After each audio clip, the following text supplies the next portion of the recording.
Hey guys, what's up? Got another video for you today. As you can know that Jordan Peterson has a few videos about dismantling how Will Smith reacted against Jada Pink. Like supposedly he's a nice guy and Jada seems to be taking advantage of him. So there seems to be a compilation of few videos of him reacting, giving opinions about that. We got some interesting views, you know me.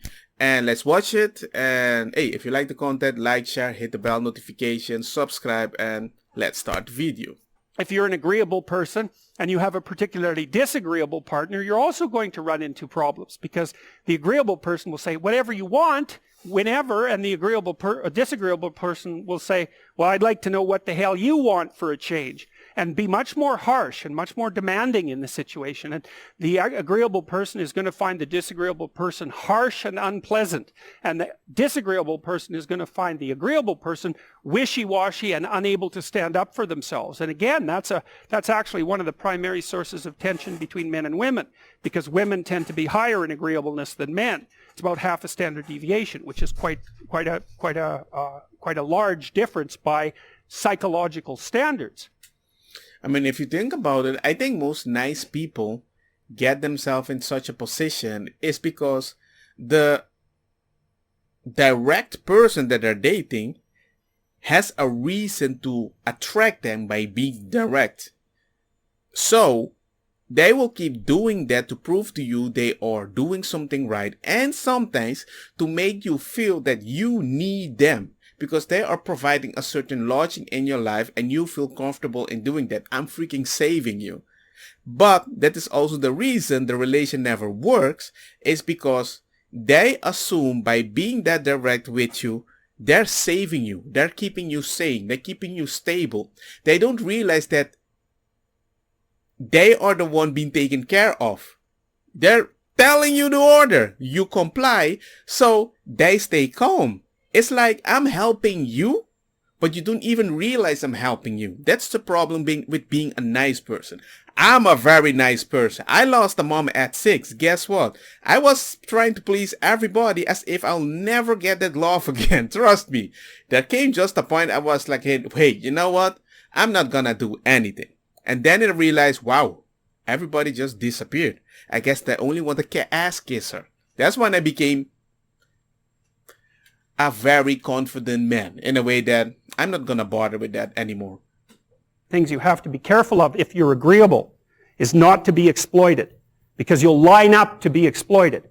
And so that just doesn't work so well in that actual world. And one of the things that happens very often in psychotherapy, people come to psychotherapy for multiple reasons, but one of them is they often come because they're too agreeable. And so what they get is so-called assertiveness training, although it's not exactly assertiveness that's being trained. What it is the ability to learn how to negotiate on your own behalf. And one of the things I tell agreeable people, especially if they're conscientious, is say what you think. What I noticed that when I'm a very nice, agreeable person is that when you're in a freaking discussion about any certain topic, just say what you feel and then shut up. Do not add any extra content to the whole conversation.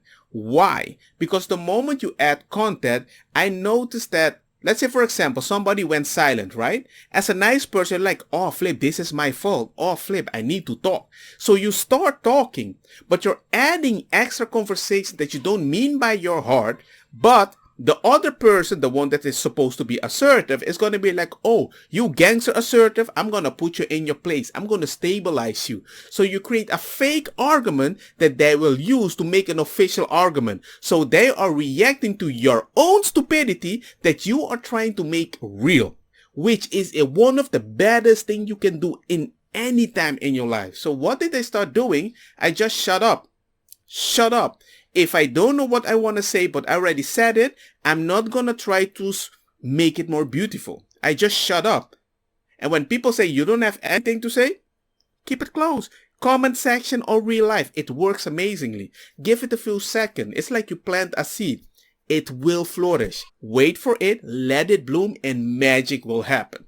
Somebody that sees you speak correctly, but then shut up, they're going to get confused. And they're going to be like, hey man, I need to say something, and ask them what they mean, and if they can explain what they mean, they will speak out themselves.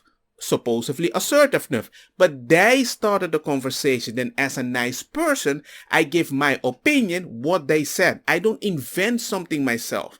It's way safer as an assertive person to come with an idea than be a nice person trying to defend yourself with an idea. That's my point. And that's how I started staying chill. And that's when I noticed how all the people that took advantage of my character really needed me way more than I thought. And it was game-breaking. It was life-changing. I stopped thinking on how I had to talk to a person. I just live my life, give my short answer, and chill my ass. Tell the truth about what you think. There's going to be things you think that you think are nasty and harsh. And they probably are nasty and harsh. But they're also probably true. And you need to bring those up to the forefront and deliver the message. And it's not straightforward at all, because agreeable people do not like conflict. No. Not at all. They smooth the water. And you can see why that is in accordance with the hypothesis that I've been putting forward. Women have a tendency to prefer bad men higher in dark triad traits. How come the Bible describes a mode of being as associated with nice guy traits which contradict that? Okay, well, I take issue with both elements of that act. I know exactly where this is going, but this is kind of confusing. But like I keep telling people, do not get confused with my generosity with generosity. I'm just trying to be respectful in a way to avoid a discussion. That doesn't mean I have the right word for you unless you really ask me the right word, right? So I'm a very nice person until you put me in a position that I have to open my mouth and I'm very direct. Because the thing is, if you're a nice person and the moment you try to open your mouth, they're gonna get so confused like, hey man, this chihuahua decided to bark. Oh my God, it became a pit bull. I'm like, wait. I never bark. So I bark once and you're so shocked because you're used to me being nice? Nah, man. That's why sometimes you need to slap your kid and they're like, hi, Papa, why did you hate me? Just in case. It's not that I want to hit him, but in case one day I want to hit him, it might not hurt as much. And that's a joke. It's a metaphor. I don't beat my kids, ever. But the point is, you can't not treat people so perfectly and not expect a consequence. And not have an assertive answer to be like, hey man, whoa, what's wrong with you? I'm always nice. And one time I react and you're going to act like that? And suddenly you see people freeze a little. But as a nice person, it's not normal for you to make people freeze. The problem is, nobody is designed to have a nice person forever. They're gonna switch. Actually, I don't believe that women do have a tendency to prefer bad men higher in dark triad traits. They may have a tendency to be more erotically attracted to men who are capable of manifesting dominance and aggression. I think the evidence for that is relatively clear. And I don't think the Bible at all describes a mode of being as associated with nice guy traits. I don't know. That may be how it's classically taught. Well, it's not that you have to be very nice. I think if you see Jesus, how he approached any situation to have a conversation, it's more like he starts with questions. He never tells people what they have to do immediately. He just asks them a question. Where are you coming from? What do you think? Bada bing. He asks more questions and give assertive answers later, but that's it.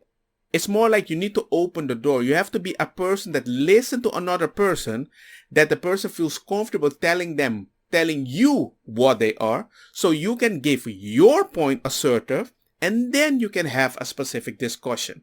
But you can't respond with, hey, it's kind of silence. Let me just talk something and hope I bait something out. No, because whatever you bait out, you're going to talk something that you baited out. Not that person wanted to talk about, And even you're going to be like, well, he did talk, so it's coming from out of him. No. Maybe he didn't even want to talk about that. You need to lead the conversation that the person start, not that you start. And that is the thing, something that people see it as a nice thing. You have to be very nice, treat people nice. No. You need to treat everybody nice, equally. That's the point. That's what Jesus was supposed to do. That is the message. But most people don't do that. They confuse that, hey, we have to be nice with everybody. No, no, no, no, no. Jesus was very nice, but on his property or in the temple or whatever, when they were selling stuff, what did he do? What did he do? Start beating everybody, bada bing, bam, bam, bam, boom. When he had to point out on the person that's going to betray him, he was like, hey, I love you, but you're going to betray me. You know, you have to be assertive. Not everybody's gonna like it. But trust me, I had some experience as a kid, horrible, that made me so freaking angry at certain people that I realized you're just using me as a punching bag. Especially the day that I was so sad about my ex, I was telling a friend that I was helping years with his boyfriend, this girlfriend, and then she just said to me, I was playing PlayStation, and from behind I hear, why are you acting so much like a faggot? Why can't you just be a man? I wanted to be so assertive to her at that day. I was like, okay, this is the last time I'm going to be nice to this woman, because I put myself in that position. We never became that best friend anymore. Actually, I just talked to my girlfriend back then. I said, you know what? Let's leave Holland. I don't want to even be near this woman if I stay in Holland. You know, I'm just going to leave. Boom. Bounce. We never were friends again. We never talked again. No, it's like, there comes a point you just quit. You can't handle people that treat you like that. And being nice, it's not beneficial in the long run. It's nice for a little, but there's a difference being nice and being good. Nice is just being nice. Good, you have to defend it. You have to protect it. Especially for the people that want to be around a good person. It's not easy to be a good person because you have to confront people to be good. Not nice. Because Christ is often presented, especially in more simple-minded variants, and I'm not being pejorative about that precisely, as the ultimate in nice guys, but I don't think that that's true at all. That's a reasonable characterization at all if you read the gospel accounts, because he was someone who was certainly capable of saying very, very harsh things to people and was also identified very strongly as a figure who was capable of using judgment and distinguishing between what was positive and what was negative. And that capacity for judgment is something quite different than the mere nice guy compassion that would be associated with high levels of trait agreeableness. So I think that the idea that the ideal that's put forward in the biblical writings is something like be harmless, I think that's a real misreading of the text. And I also think that it's wrong, because harmless and good are not the same thing at all. Yeah. He said it, harmless and good is not the same thing at all. You can't handle that in such situation. I mean, I remember I actually went to a pastor once and told him, hey, but we have to be nice. You're telling me that I can't fight. He says, nobody says you can't fight. I mean, we don't want you to be aggressive. That's not the point. We don't want you to go crazy to be like, I'm doing this for Jesus. Bam! No, nobody said that. But you can still defend yourself. You can still defend your wife. You can still defend your kids. That's a totally different ball game, right? Because to have something good, you have to defend it, either with your words or your fist. You have to be intelligent. You have to be knowledgeable so you can react properly, not in anger, but in love. There's a difference between acting in love and in anger. Not a lot of people act in love. And many people that act in love, they're like, hey, that's kind of negative. Maybe they love beating you, you know. There's a big difference. You gotta chill and read between the lines before you take action. Because I'm all about being very lovey-dovey for my kid. But I work way harder than most men to give things to my kid that are like, hey man, you're a little exaggerating. You seem to be like a nice guy. But then again, you freaking work hard. You did that for your kid. Yes. That's what nice guys do. They work hard. In fact, I think one of the best ways of characterizing like a higher order morality, and this is something that Nietzsche talked about a fair bit, is that, and Jung as well, with regards to the idea of integration of the shadow, is that someone who's moral has the capability for violence and the capability for aggression built in and at hand, but is also someone who's perfectly capable of controlling that in a civilized manner.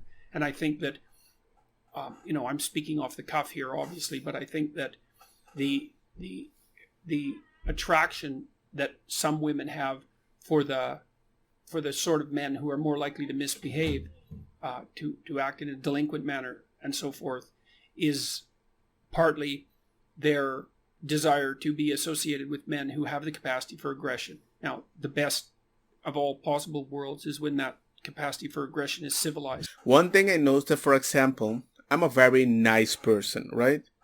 But I remember my wife's, there was something in her, I don't know, the baby hernia, and not hernia, let's just say the tubes of mother, right? They just turned around, they switched, and they got locked, it wasn't getting any blood, and my wife had to go for emergency to the hospital, emergency operation and everything. I was super calm. Everybody was panicking. Oh my God, my daughter. Oh my sister. Oh my God. And then I was super calm. And everybody was like, you were the most lovable guy, very nice guy. Are you okay? You seem to be like in shock. You're not going crazy. You're not nervous. Are you okay? I'm like, yes, I'm okay. They're like, you don't seem very nervous. You're not panicking. And I looked at him at my father-in-law. I was like, you just drove the car and you crashed in the hospital trying to bring your daughter to the freaking hospital. Are you dumb? What the heck is wrong with you? How can I be nervous at the most important moment while taking care of my 2 sons and one which was a baby recently born? Do you think I have to act like a crazy father? You're with her. You're with your son with her. Go do your freaking job. Why should I go crazy? I can't control that. And they thought I was very harsh. But guess what? After the operation, my wife actually went to the father. You guys are stupid. That's him. He might be a nice guy, but he can control himself. You guys are so panicky. You act like a crazy woman sometimes. They're like, yeah, that's how we are in Spain. I'm like, wow, we don't like it in Spain. That's why I choose a chill Caribbean. To me, that we're also increasingly dominated by a view of masculinity that's mostly characteristic of women who have terrible personality disorders and who are unable to have healthy relationships with men. And so I don't think that men can control crazy women. I really don't believe it. I think that they have to throw their hands up in Talking about that, my wife was one of those crazy women. But after 2 years, she noticed I'm a different woman when I'm with this guy, and I'm a different woman when I'm with my feminist friend. Not all feminists are bad, but there were a certain time that were there to have fun, and me being a man, I was a problem, right? My wife or girlfriend then was distracted. They didn't appreciate that, We need to party at the same level. There are certain girls that would ruin a 3-year relationship for a 10-minute moment just to prove that, hey, you're just like us. You're not better than us, right? And how did I handle my lady back then at that moment? By being very specific what I want to do. I had to do it. She was a very happy, joyful person. But I was like, look, I like you. I don't care about your friends. I'll do anything you want. But if you're going to be like hey man, I want to be able to talk to guys and everything, well, I'll do the same. And she was like, no, that's not okay. Well, you can't do that. And I did it with everything that she disagrees. And she was like, you're controlling me. I said, well, you want to be with me?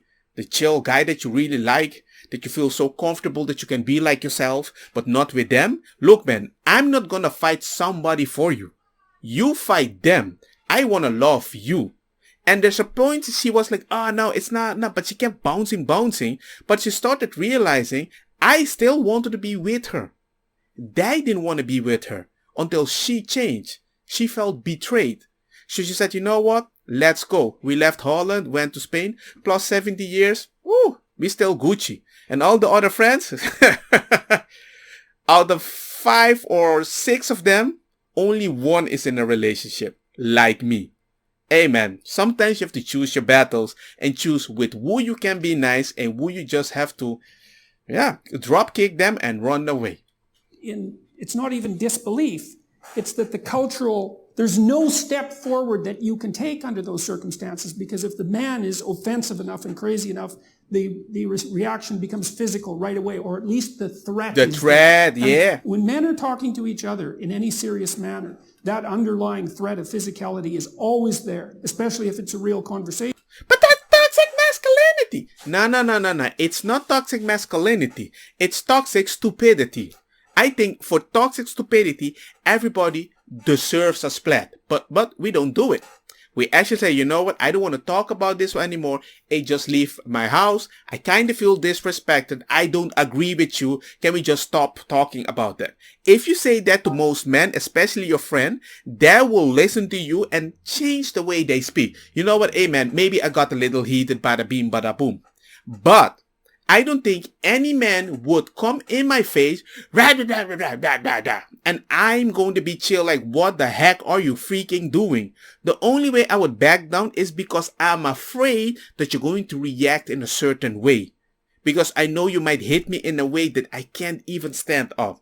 And that usually means you're way stronger than me, so I don't even want to risk that opportunity. But there are certain ladies, as he described, that have the same quality. But they're just a chihuahua that is biting a pit bull with a mask on, and everybody's like, it's so cute, it's not hurting you.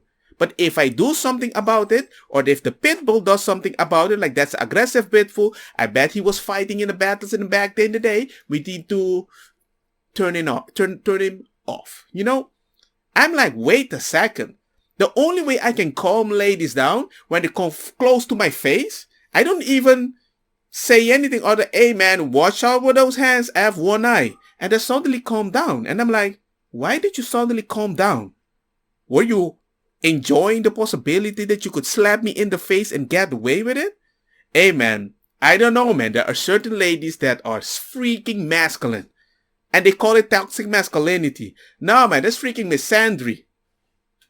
And it keeps the thing civilized to some degree. You know, if you're talking to a man who wouldn't fight with you under any circumstances whatsoever, then you're talking to someone to whom you have absolutely no respect. But I can't see any way. Like, it seems to me that it isn't men that have to stand up and say enough of this, even though that is what they should do. It seems to me that it's same women who have to stand up against their crazy sisters. But women are so empathetic and nice. That's hard for them to do. You are nice and empathetic. I'm not gonna lie. It's a very good quality. But this quality is actually very dangerous because certain ladies don't even agree with each other. They look at each other in the weird, look at the dress, bada bim bam boom. And a man can come and suddenly they join forces. I'm like, oh, okay, wait a second. Suddenly when you can hate the same thing, you're a team? That's kind of weird. That doesn't make any sense. I know most ladies are well into social stuff. Most ladies are very nice or in the group. But damn. But hey, I can't go after crazy ladies like that. I don't have the time. Because not only might I get in trouble because you're being nice is going to protect the toxic masculinity or the toxic misandry lady, you know? So what's the point? So I'm lucky I have a woman or a lady or a princess that agrees with me on that level, that when these ladies appear, she just blocks them. Because she just looks at me, I gave her one look and it's like, okay, you qualified her as toxic, I'll save you. Because she knows that if I respond as a nice guy that the toxic lady might not perceive me, I might be too direct and it's going to be a problem. And we just want to live a chill life and avoid certain things. Unless it's in my house that she agrees, I'm going to tell her straight to her face, do you be chill or you're just going to get out of my house. Well, you don't control me like that. Okay, Gucci. And my wife lost a friend. Very simple. And she can decide if she can be a friend with such a person or not. But not in my house. Very simple. There are certain point, as a nice guy, you need to put your foot down. If somebody is not walking away when he says, hey, this is my house, just chill, okay? If they can handle that, yeah, kick them out. Not worth it. And say, look, enough of that, enough man-hating, enough pathology, enough bringing disgrace on us as a gender. But the problem there, and then I'll stop my little tirade, is that most of the women I know who are sane are busy doing sane things, right? Yep. They're off, they have their career, they have their family, they're quite occupied, and they don't seem to have They're not the online. time or maybe even the interest to go after their crazy harpy sisters. And so I don't see any regulating force for that terrible femininity. And it seems to me to be invading the culture and undermining the masculine power of the culture in a way that's, I think... I had a talk with my wife about these things. You know what she keeps telling me? I don't care. She just tells me, I don't care. I don't hang around these people. I don't talk to these people. I just avoid them, you know? The only thing that bothers her so many times is when I find these weird things that's happening in the world, like these gender pronouns and all this stuff, and LGBTQ that are operating kids and that's when she gets a little defensive, like, wait, when did this happen? And I keep telling her that is the reason I like to do my research, because if you're not interested in the law, these are the laws that get passed, and it will affect the people in later generations, just like our kids. And that's why she was like, oh, okay, wait a second. I might not be interested. You might be a very nice guy, but you have a very valid point. And I have to be very direct with her sometimes, because sometimes it bothers me. That's like, you're not interested in this? But then I'm very assertive and something happened. And like, I told you, Dushi, I told you so many times. Why don't you see this? And she starts laughing. Yeah, again, you're right. And that's how you do it. You have to be very assertive and nice with interesting point, research, well educated, and just speak your point. Even if they don't like it. We are 17 years together or more. We have a lot of disagreement, but we disagree, but we plant the seed to be aware that, hey, this seed might grow. So let's be a little aware, let's be a little conscious about it. And it's really healthy for us. But anyway, I think I talked enough. Going to edit the video. Let me know what you guys think. Like, share, hit the bell notification and everything. And yeah, let me know how much you like. Remember, there's a link tree below, Discord and everything, Instagram. You can reach out to me. Reach. Let me know if you want me to react to any specific thing. And see you guys next time. Like, if you like this a lot, let me know with your likes. Don't get me wrong, makosa kita bong. Put the fire na mi blonde kush hash purple skunk criollo colombici jam jam. Turloqueta verdetta welcome.